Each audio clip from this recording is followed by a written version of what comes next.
Thank you so much. तुम्ही दोघं आलात ना, खूप छान वाटलं. आम्हाला पण. बाय द वे, जर तुम्हाला इंटरेस्ट असेल तर आपण मूवी नाईट करायची, कुठली फिल्म वगैरे बघायची, चालेल तुम्हाला? ग्रेट आयडिया, करूया ना. एक फोन घेऊन. हा चालेल चालेल.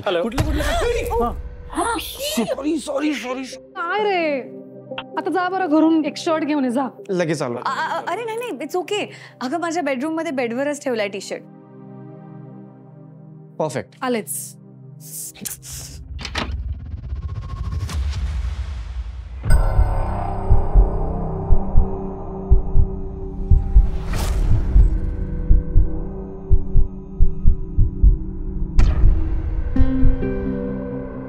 I'm sorry.